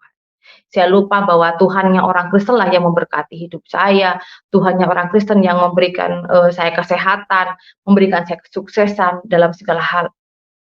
Nah, singkat cerita, saya pulang dari Surabaya kan karena, tempat apa namanya, saya agent itu tempat asuransi kantor saya itu kan di Surabaya, SB9. Kalau saya mengatakan SB9 Surabaya pasti akan tahu yang orang Surabaya ya kan, yang asuransi tersebut. Dan di situ Saudara, saya pulang, karena kita itu setiap hari Senin itu ada meeting ya, meeting di situ, meeting leader, dan saya pulang jam 1 pagi. Nah, pagi-pagi subuh mau bangun, saya ngelihat itu nggak bisa ngelihat apa-apa. Gelap semua, gelap. Dan saya merasakan mual yang sangat luar biasa dan saya termuntah-muntah gitu, malam itu. Padahal saya pulang dari Surabaya itu enjoy, nggak ada apa-apa. Saya tidur tuh juga nggak ada masalah apa-apa. Dan saya merasakan bahwa, aduh, saya nggak bisa lihat apa-apa nih, gelap Saudara, gelap, nggak bisa ngelihat apa-apa. Dan saya merasakan bahwa muntah dan udah gelap kayak itu putar-putar gitu loh. Nah, saya sampai telepon telepon adik saya, teman saya itu pakai HP HP center kan, pakai HP center dan, saya bilang, tolong saya, tolong saya dek, tolong saya dek, ini pagi, dia bilang kan, teman saya bilang, ini pagi, kalau saya pergi ke rumah kamu apa katanya orang, ya kan. Maklumlah saudara, kalau di Madura itu, apalagi saya janda, saya telepon teman saya yang laki-laki, misalnya meskipun saya sakit, orang juga berpikir, ini rumahnya janda, ya kan. Kalau sampai teman saya itu datang, ya, subuh-subuh, mau ngapain, kan masih bilang seperti itu, meskipun saya sakit, gitu kan. Teman saya takut, dan adik saya pun juga takut.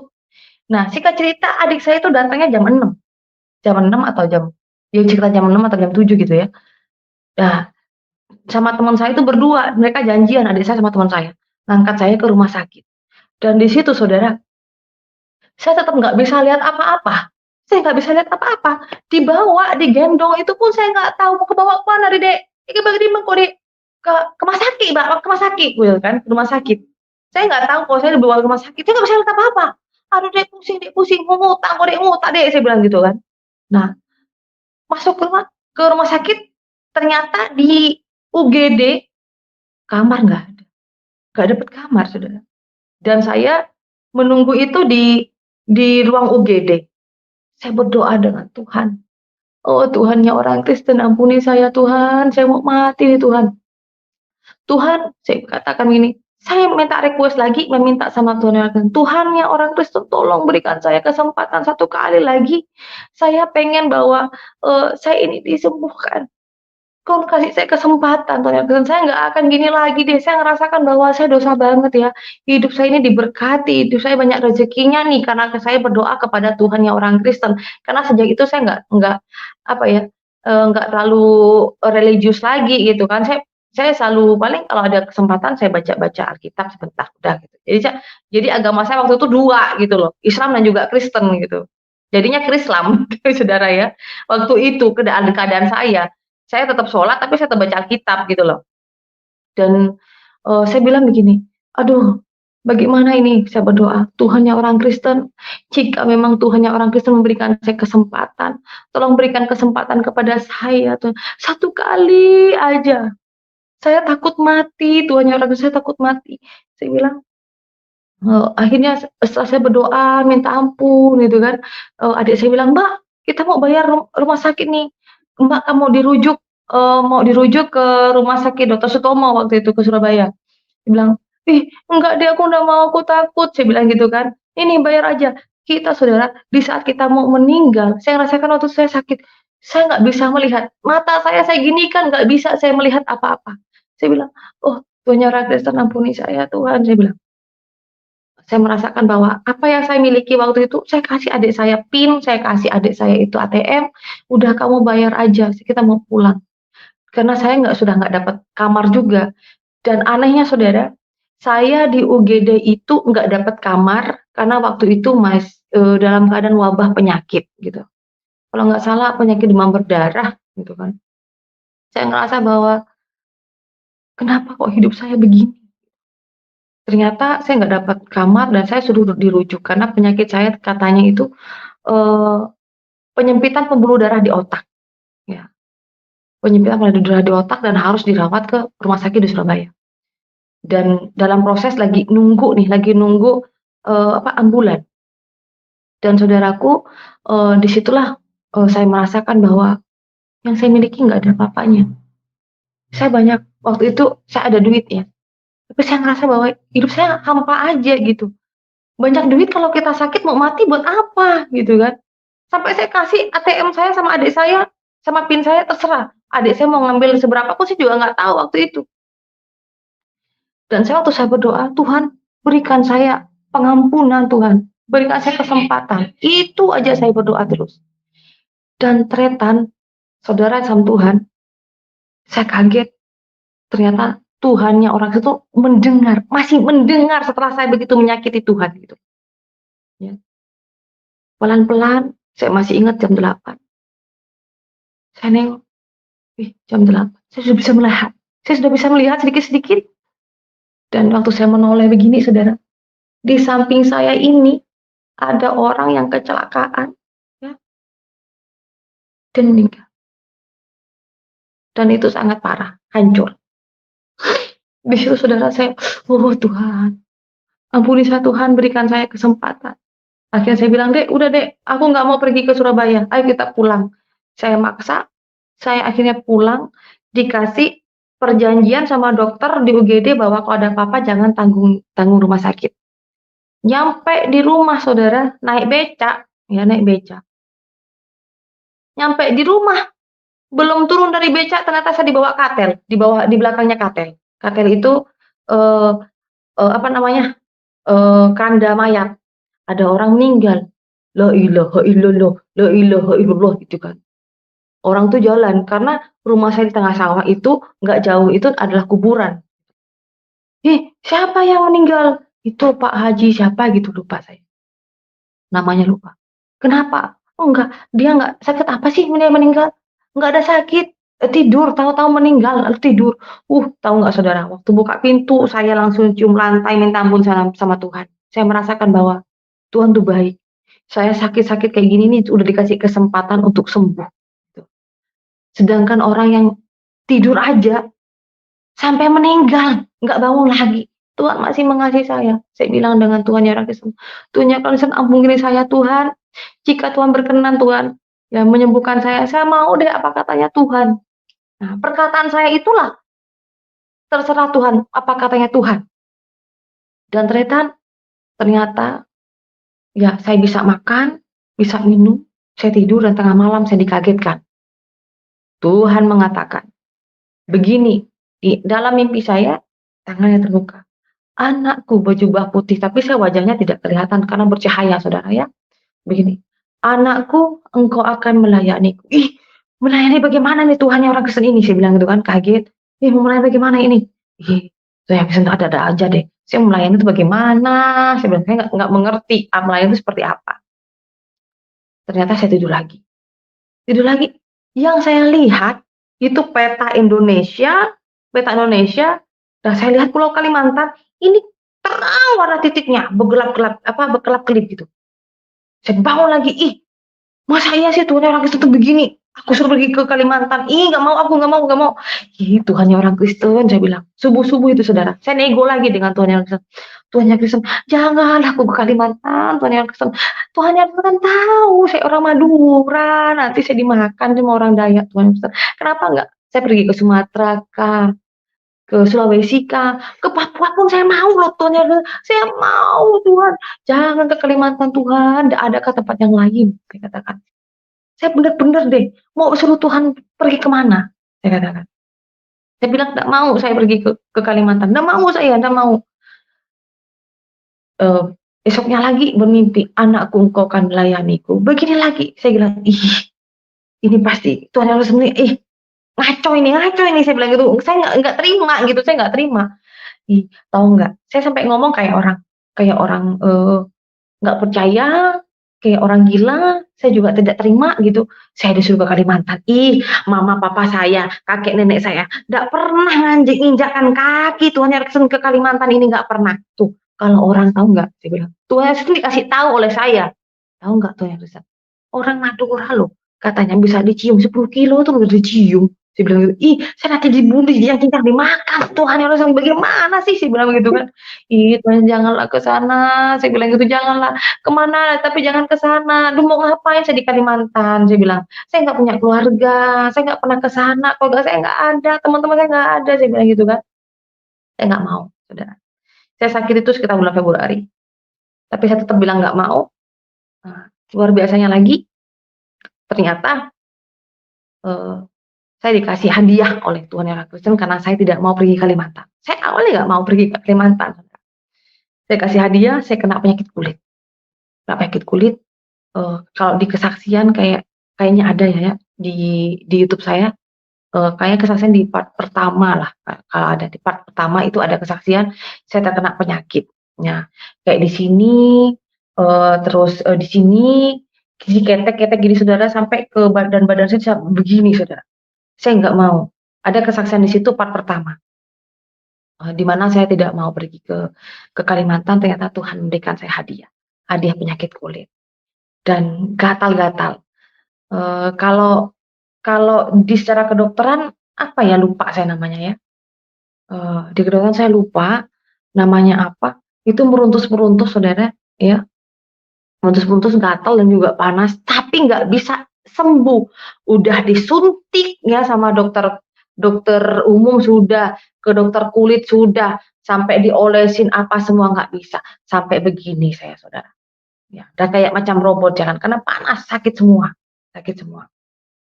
Kalau di sini ada bekasnya, Saudara, ada bekas.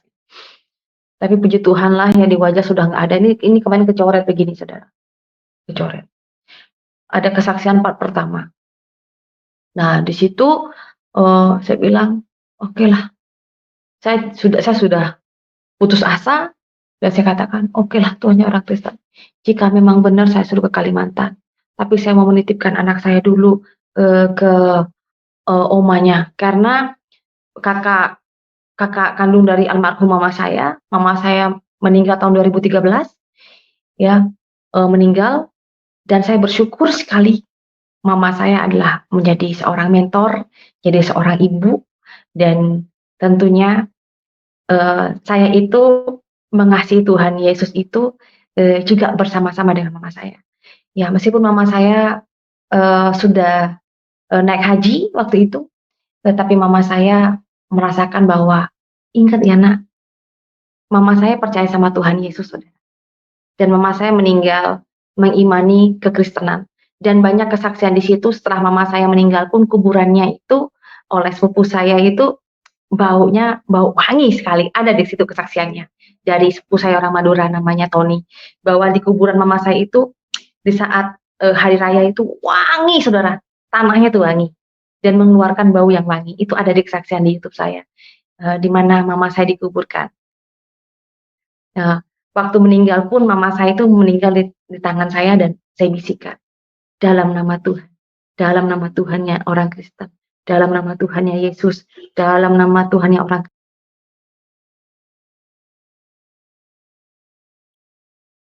Ya, sepertinya terputus ya.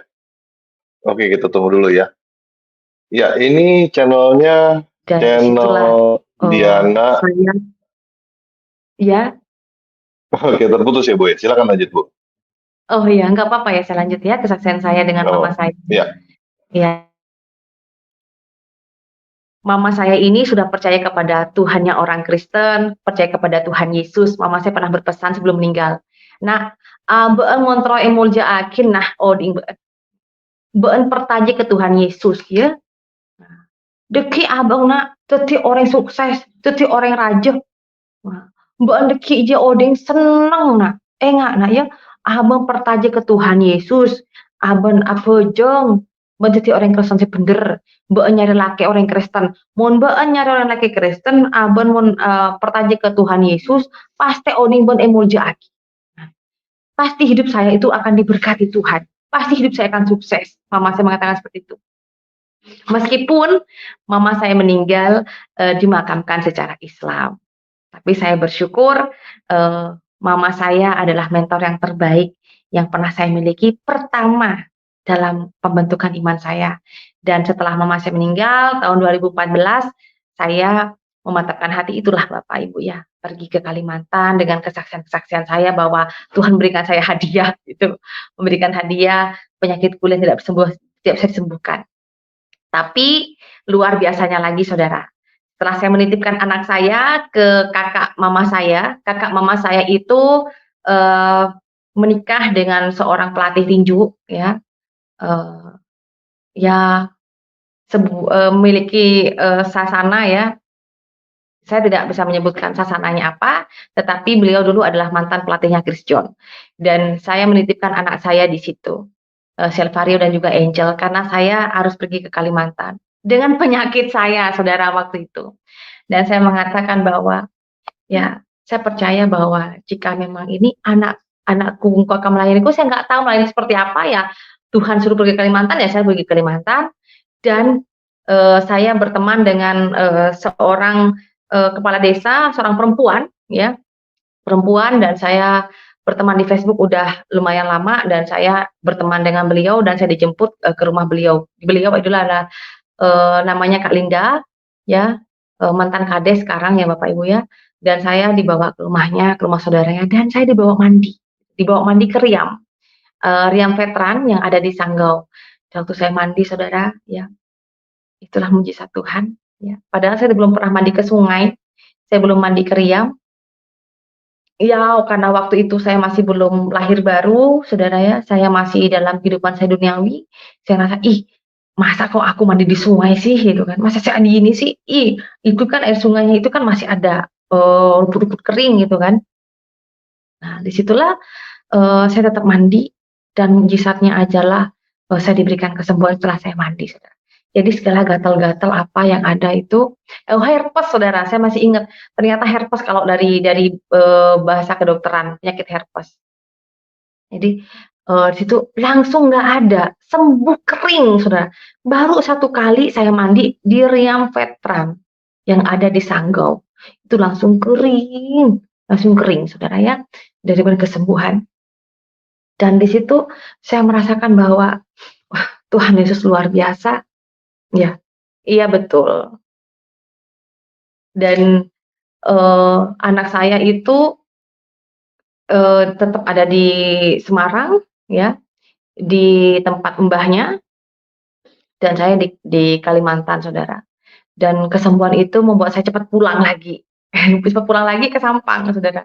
Pulang lagi, ternyata Tuhan bilang, anakku, engkau akan melayaniku." Saya pergi lagi ke Semarang, saya menemui anak saya, Angel sama Rio, saya nangis Saudara. Aduh, dalam hati saya ya, kita nih udah udah sembuh pulang kan, saya nggak mau tinggal di Kalimantan waktu itu, nggak mau ah, saya bilang, "Mau kerja apa?" Gitu kan, "Mau kerja apa? Saya nggak punya keluarga," gitu, pokoknya melas banget Saudara, melas banget. Saya kayak luntang-lantung hidup saya, lalu saya pulang lagi ke Madura, ya, di Madura pulang, saudaraku, saya nggak bisa makan. Saya nggak bisa makan sebelum saya ke Semarang, saya pulang ke Madura dulu, ke Sampang nih, saya nggak bisa makan. Apa yang saya makan, itu rasanya hambar, sampai cabai saya gigit hambar, garam saya gigit juga nggak ada rasa asin, gula nggak ada. Saya bilang, "Oh Tuhan kenapa begini?" Sampai saya makan ayam ayam panggang yang ada di monumen di Sampang itu Saudara, nggak ada rasa ayam panggang. Saya bilang, setiap malam didatengin oleh Tuhan, "Anakku, engkau akan melayaniku." Aduh, tambah pusing saya. Setiap hari, setiap malam, Saudara, nggak bisa tidur tenang. Akhirnya saya bilang, "Oke lah, Tuhan orang Kristen.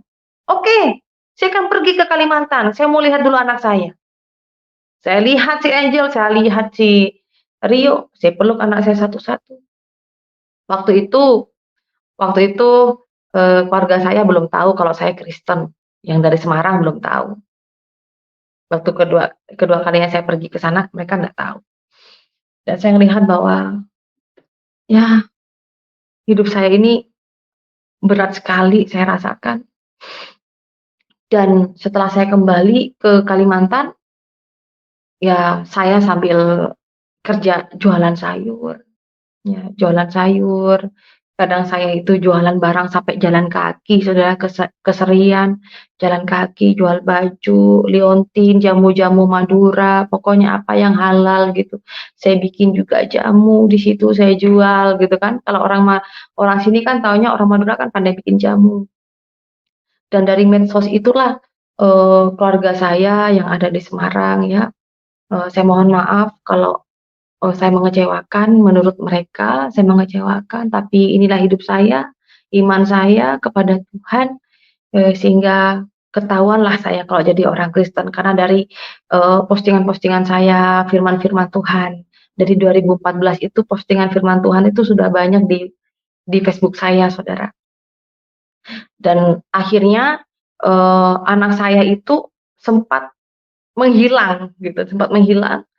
Saya ngasih handphone sama anak saya. Nah, ternyata handphone-nya anak saya itu nggak bisa dihubungin lagi gitu. Dari kesaksian anak saya setelah kurang lebih setahun gitu, udah lama gitu ya, nggak ketemu dengan saya, ya, hati saya rindu, Saudara. Saya ngerasa bahwa saya seperti dipisahkan oleh anak saya gitu. Yang tante telepon saya ya, anakmu arep bayar sekolah, ya ndang dikirim," ngono kan. Ya saya kirim aja gitu. Yang penting karena saya tahu anak saya ada di sana gitu. Tapi saya nggak bisa, bertemu dengan anak saya, paling dikirimin foto anak saya begini tidur, ngaji sampai jam 12 gitu. "Anakmu tak didik sing bener," gitu. Ya saya gini, "Tuhan, tolong Tuhan kasih kesehatan, umur panjang untuk anak saya di sekolah. Tuhan sertai." Saya nggak tahu itu anak saya mempunyai kesaksian sendiri, Saudara. Sedikit ada kesaksian di channel saya tentang anak saya, bagaimana kepahitan menyangka bahwa, saya meninggalkan anak saya dan anak saya didoktrin sedemikian gitu kan, ada juga di channel saya. Nanti juga bisa tanpa ragi, channel juga bisa, kesaksian untuk anak saya pribadi. Dan di situ saya dipisahkan oleh anak saya gitu. Tapi saya berdoa, "Tuhan saya ini di sini, lurus-lurus aja, saya mau belajar itu firman Tuhan, saya itu tidak pernah, eee, di saya tidak pernah yang namanya diinjili, tidak pernah Saudara ya, saya nggak pernah diinjili oleh pendeta siapapun dan saya belajar, eee, belajar agama Kristen itu sendiri Saudara. Dan sampai akhirnya saya juga pernah diomongin orang juga ya, karena saya masuk ke gereja ini, gereja ini, gereja ini, gereja ini gitu. Karena saya kan, tidak tidak pernah diinjili gitu sama sama orang lain. Saya masuk Kristen itu karena ya seduhunlah saudara ya, memang sejujurnya dari Tuhan gitu. Saya pengen tahu, di gereja, GBI gimana, GPDI gimana ya kan, gereja Katolik bagaimana, ini semuanya saya masukin satu-satu pengen tahu rasanya kayak apa. Diomongin juga, "Ini orang nih aneh nih, orang Madura Satu nih aneh nih, semua gereja dimasukin nih, dia dia jemaat loncat-loncat." Padahal saya enggak, saya pengen tahu aja kayak apa gitu sebenarnya. Dan saya diem-diem aja waktu itu datang ke gereja, eee berdiri, duduk-duduk, baca apa, ya udah ngikut aja gitu, pengen tahu aja gitu. Dan kalau dari ekonomi ya itu jualan jamu, apa, untuk menghidupi, saya sehari-hari. Sempat sih Saudara, saya berpikir begini, "Kenapa ya Tuhan, kok hidup saya kok susah kali," gitu, "susah kali Tuhan. Saya ini kan sama Tuhan Yesus kan disuruh ke Kalimantan, tapi hidup saya susah," saya bilang begitu. "Mau cari uang itu susah banget, sampai pernah jualan jamu 1 minggu nggak ada yang laku sama sekali, kan saya nggak kenal orang. Apalagi di sini nih kan mayoritas orang pakainya pakai bahasa bahasa Dayak, saya nggak ngerti gitu, pakai bahasa Indonesia. Ya kadang ngomong dengan orang yang bisa bahasa Indonesia itu enak, tapi kalau nggak ada yang nggak tahu kan susah juga mau ngomongnya, Saudara. Nah, saya hanya berpikir bahwa, anak saya harus saya, kirim gitu kan, saya harus nafkahi meskipun, saya nggak bisa ngomong dengan anak saya waktu itu, tapi kerinduan saya berdoa semoga anak saya itu diberikan kesehatan, itu aja. Tapi saya nggak berpikir ya, kalau anak saya itu didoktrin sedemikian rupa, saya baru baru ngeh, baru tahu ini baru kemarin ini anak saya pernah kesaksian di channel saya sendiri bahwa anak saya itu diajarin, doktrin yang keras tentang masalah, agama gitu ya. Dibilang bahwa saya udah gila, saya udah punya cowok gitu kan, ngikut laki-laki dia itu di sana gitu kan. Jadi orang Kristen begini, "Mama kamu udah begini, begitu," dan lain sebagainya. Dan disitulah saya udah pasrah dengan Tuhan, eee, pokoknya saya pengen anak saya berhasil. Sehingga suatu saat saudaraku, saya, jualan di Malaysia, di Serian saya jalan kaki, dan saya diberkati Tuhan itu sampai, 3 3 atau 4 hari begitu Saudara, saya diberkati Tuhan itu, jualan saya itu laku sampai dapat Rp1.000 gitu. Saya dapat banyak, pulang itu bingung gitu, Saudara, "Kok aku bulan ini kok dapatnya banyak kali ya?" Segitu kan. 3 4 hari loh, 3 4 hari dapat Rp1.000 loh. Lah buat apa sama aku ya? Kok saya banyak banget gitu. Orang diberkati Tuhan itu saking banyaknya bingung, Saudara.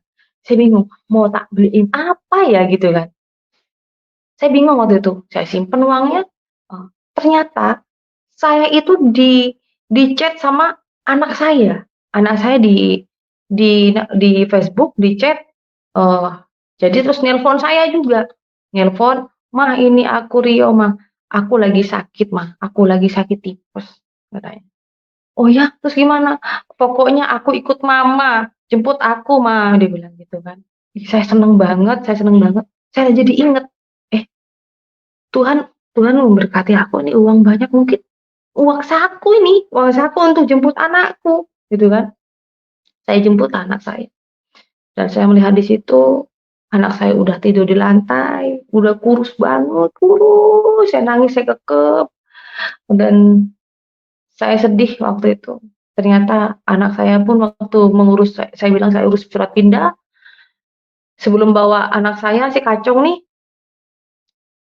saya malah di sidang gitu Saudara ya, di sidang, udah kayak sidang apa ya, pokoknya saya duduk, keluarga saya semua itu beserta anak, tante dan om saya, pokoknya ya seperti itulah sidangnya, eee, tapi ada juga sepupu saya yang baik bilang, "Kalau memang ini pilihan kamu jadi orang Kristen, jadi orang Kristen yang baik." Tapi, om saya yang mantan pelatih itu, ngomongin saya luar biasa gitu.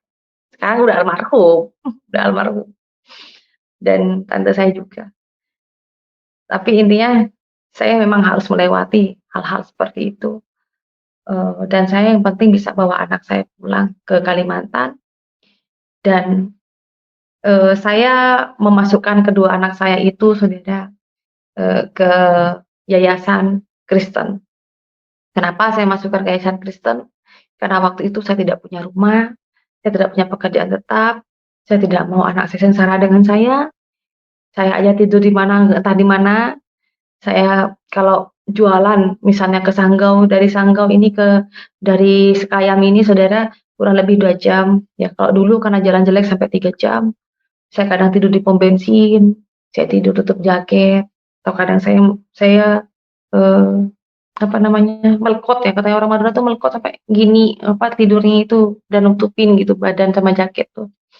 Kadang saya tidur di depan emper toko, kadang saya juga tidur di depan gereja, ya pokoknya di mana bisa tidur, tidur aja. Karena di Kalimantan, waktu itu masih aman banget gitu, tahun 2015 masih aman, 2015.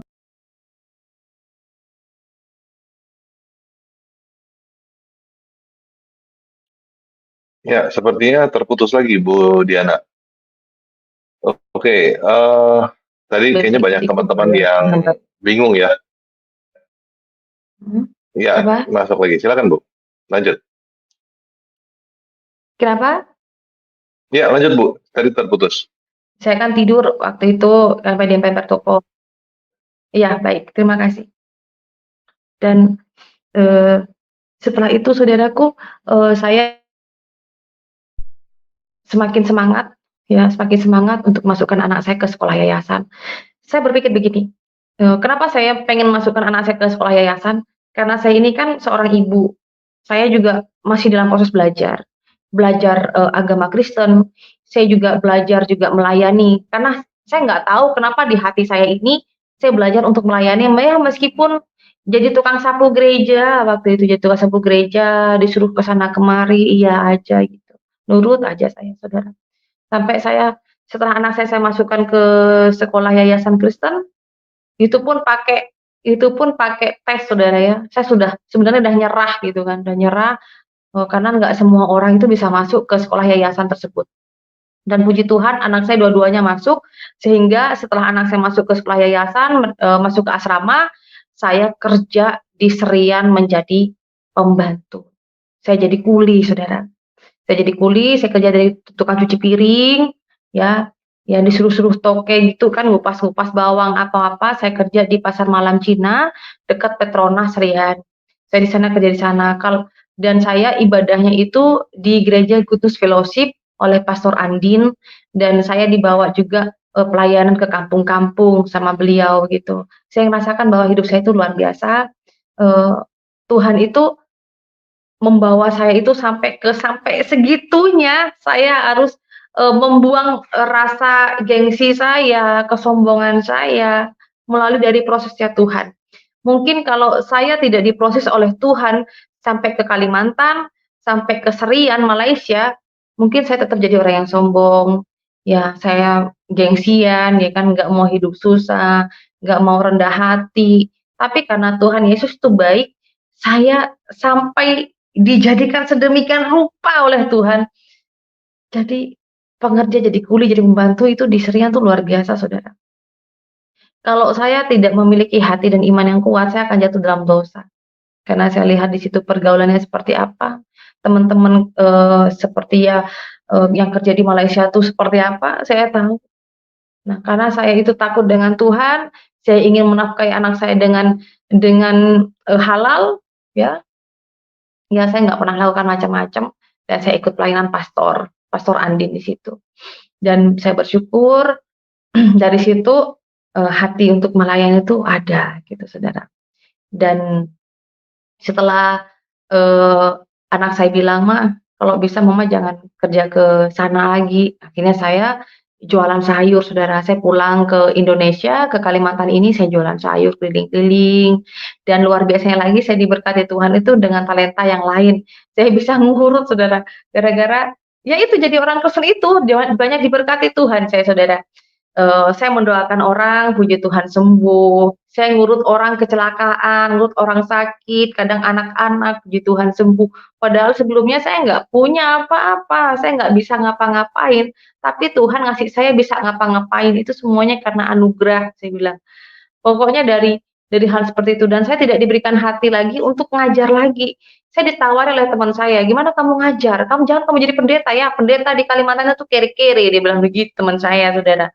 Jadi saya bilang, "Enggak, saya tetap mau jadi pendeta." Dan saya sekolah juga kependetaan di, Pontianak, Saudara.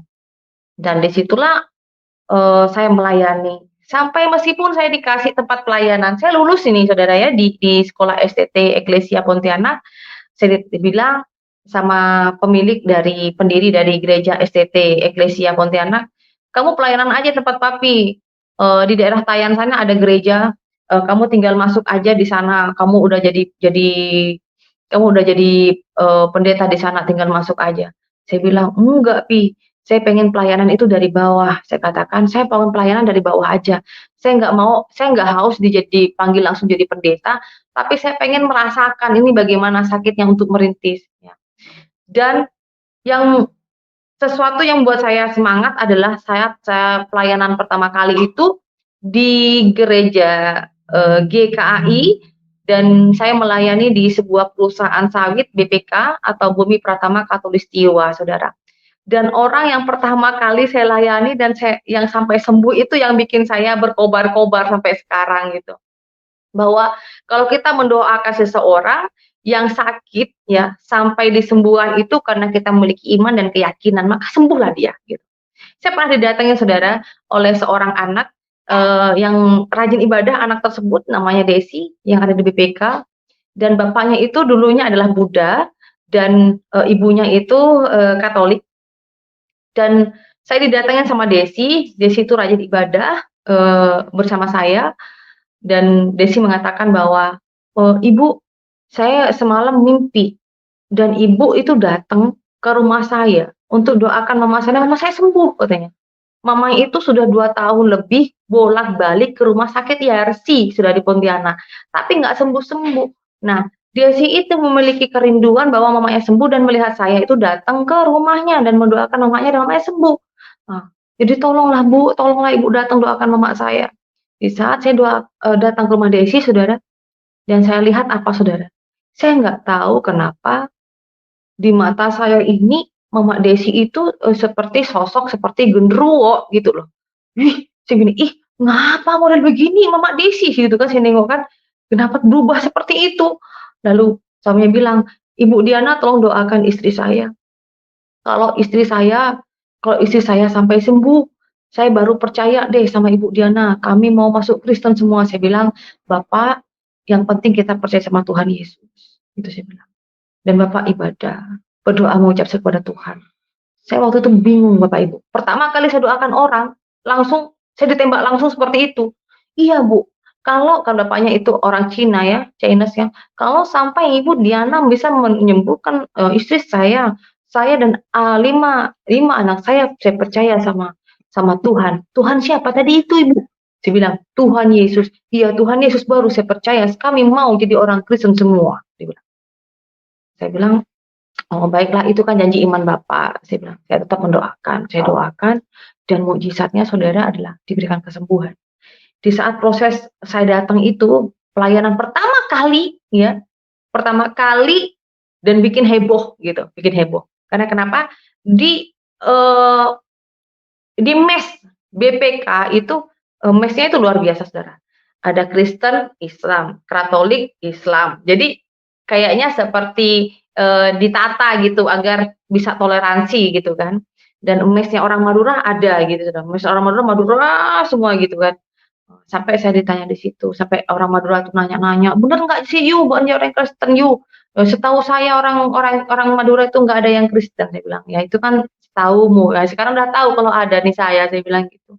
"Iya," gitu kan. Yang lucunya ya pokoknya luar biasa Saudara, orang-orang banyak tidak percaya bahwa saya ini orang Madura asli, sampai saya kasih KTP saya, kelahiran saya, akte kelahiran saya, SD, SMP, SMA itu juga di Sampang, Saudara. Bahkan rumah saya kasih alamat, nih tanya aja di situ. Dulu pasti adalah di jejak saya di situ bahwa saya itu tinggal di Kelurahan Gunung Sekar, Jalan Imam Ghazali, nomor 98 Sampang, saya bilang begitu. Saya kasih tahu alamat saya.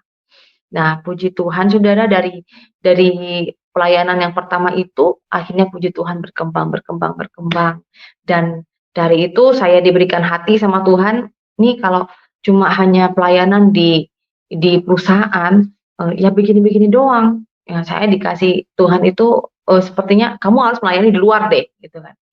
Nah, akhirnya saya, meminta resign gitu kan, bukan resign, bukan berhenti ya, maksudnya pindah gitu, pindah pelayanan saya bilang mau merintis, dan akhirnya saya merintis di Kecamatan Beduai, perbatasan dengan Sekayam. Dan saya memulai dari, eee, melayani anak-anak yang, tinggal bersama saya Saudara, karena rumah saya ini kan dekat SMA. Perlu Anda ketahui Saudara bahwa, di kecamatan kami ya, di Kecamatan Beduai, Kecamatan, Sekayam, eee, kalau yang namanya SMA biasanya itu tidak ada di kampung ya, tapi sudah ada di seperti di Noyan itu udah ada SMK, tapi kalau SMA itu enggak ada Saudara, kecuali di kecamatan. SMP pun enggak semuanya ada SMP, biasanya anak-anak yang dari kampung itu ada yang juga yang dari SD udah tinggal di asrama, ada yang juga dari SMP tinggal di asrama, ya asrama seperti kami nih ya, pendeta gitu kan, atau gembala, buka buka asrama untuk menampung anak-anak dari kampung, nanti, tinggal di sini, kita ajarin masalah tentang kerohanian gitu, dan sekolahnya bisa dari rumah kami gitu Saudara ya. Karena tidak semua, apa namanya, orang tua tuh mau menitipkan di asrama sekolah atau kadang asrama sekolah ada penuh, jadi tinggal bersama warga sekitar. Dan kebetulan rumah saya tuh dekat dengan, sekolah SMA. Nah, itulah kerinduan saya saudaraku bahwa saya itu bisa menjadi berkat untuk semua orang. Hmm. Oke. Jadi saya buka line sekarang juga di kolom live chat, teman-teman yang mau masuk silakan. Ya, kita kasih kesempatan buat Bro Ali Bidat. Silakan, Bro. Oke, terima kasih. Selamat malam, Bu Diana. Yang saya mau tanya, Bu, ya ini bukan bermaksud apa-apa ya, hanya pengen tahu aja, penasaran lah. Saya tadi sempat lihat itu Ibu ini punya gelar SPD ya, Bu ya? Iya, Oke. Terus ditambah lagi sekarang punya gelar STH juga, Bu ya? iya Pak. Karena tadi saya dengar kalau Ibu Diana nih meninggal dalam pelukannya Bu Iya saya, Diana dan udah saya dan sama Yesus Pak. ya itu waduh, itu luar biasa sekali ya. Saya Iya. tapi tidak Bahkan terjadi. bahkan Heeh, ada kesaksian bahwa, mama saya kan tetap dikuburkan secara Islam ya, iya di iya iya, saya Bangkalan dengar. ya, di Bangkalan Madura. Mhm, Sampai sepupu saya itu ada kesaksian bahwa, "Tahu nggak wangi anu Bu," katanya, "wangi wangi. bau tanah mama kamu tuh kami cari-cari orang yang bersihkan rumput kalau udah mau lebaran kan biasanya dibersihkan tuh makam Pak. Ya Dan ya, kuburan mama saya itu keluar bau wangi gitu loh. Ada mhm, di kesaksian di YouTube saya. iya. Jadi itu hal yang istimewa buat saya ya, bahwa ketika dia meninggal, dia dalam pelukan Bu Diana dan dia pergi dalam nama Tuhan Yesus. Wah, itu luar biasa, Bu, ya. Dan bagaimana bagaimana ini masih belum saya tangkap ya, apa saya kelewat. Saya rasanya nggak lewatin dari awal waktu Bu Diana tampilin, saya nggak lewatin. Tapi saya pengen tanya, bagaimana ibunya Bu Diana ini bisa sampai ke situ gitu, Bu? Apa ada sedikit cerita yang bisa disampaikan gitu ya? Karena saya dengar cerita Bu Diana sendiri sudah habis-habisan berjuangnya, bahkan ngetes Tuhan ya, minta sembuh, disembuhkan, minta bisa hamil, hamil, minta anak perempuan juga terjadi. Nah, bagaimana terjadinya dengan Mama. ibunya Bu Diana? Seperti apa sih itu? Kok bisa sampai Ini ke situ Pak, gitu? karena mama saya itu setelah dulu kan orang tua saya kan divorce gitu kan, bercerai gitu kan. Mama saya itu pergi ke luar pulau, kalau nggak salah ke Bengkulu ya, kalau nggak salah ke Bengkulu, dan di situ dia ketemu dengan orang Kristen dan sering ngasih firman Tuhan dan lain sebagainya seperti itu. Dan mama saya sering ada kedamaian gitu Pak. Dan setelah pindah lagi ke Madura, mama saya itu sering mengikuti channel Pak, sampai sampai mama saya itu sering mengikuti kayak ngirim-ngirim surat firman Tuhan dan lain sebagainya gitu Pak. Tapi oke. Jadi sempat keluar dari Madura. domisili awal di Madura ke Ya. Lampung gitu ya. Berapa lama di Lampung kemudian ke Bengkulu ya. Pak. Terus kembali lagi ke sana gitu ya, kembali lagi ke tempat semula gitu. Iya. Lalu Jadi kembali lagi ke Sampang. Jadi maksud saya begini, jadi bagaimana ceritanya sang ibu ini bisa bertemu dengan Tuhan Yesus itu tidak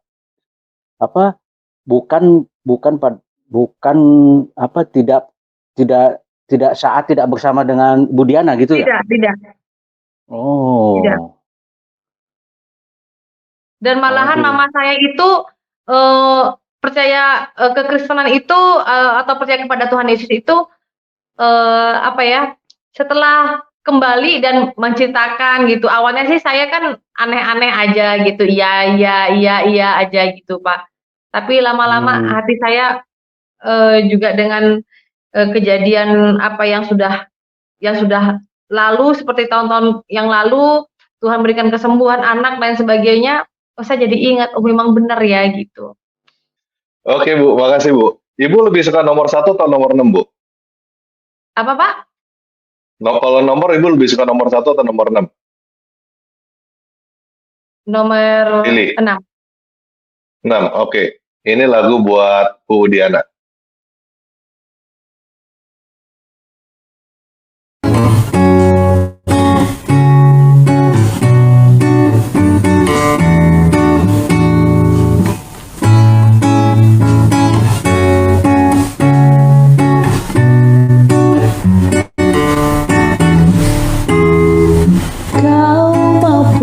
Aku tahu Tuhan hanya sejauh doa. Kita pun pernah merasakan ditinggalkan dan juga meninggalkan cinta yang fana.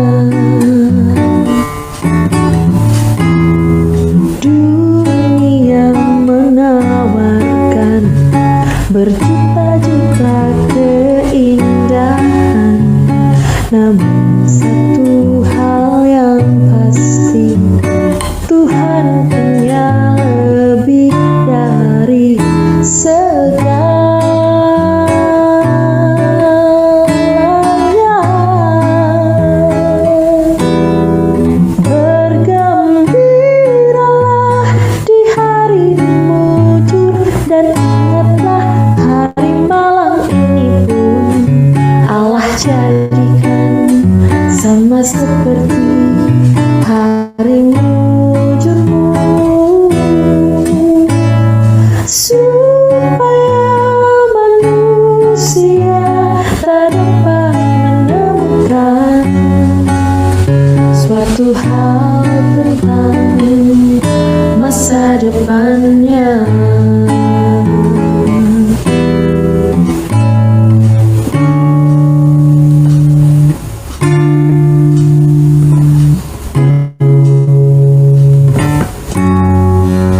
kemarahan. Namun satu hal yang pasti, Tuhan punya lebih dari segalanya.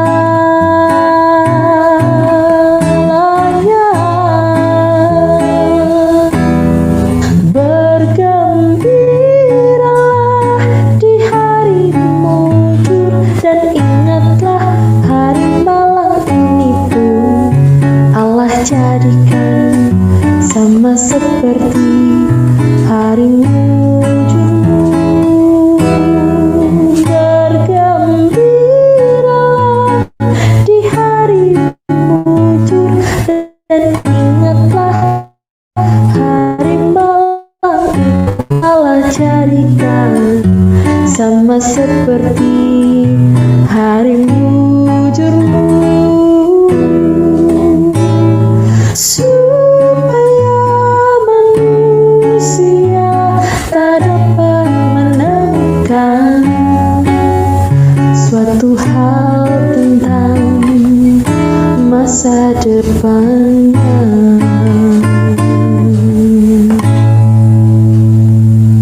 Oke, itu lagu buat Diana. Semoga bisa cukup menghibur, Bu. Ya, terima kasih teman-teman yang sudah nonton. Kalau misalnya mau teman-teman mau subscribe channel Bu Diana, silakan. Namanya Diana Madure C double S ya teman-teman ya. Oke, sekian video kali ini. Yesus Kristus memberkati kita semua. Amin.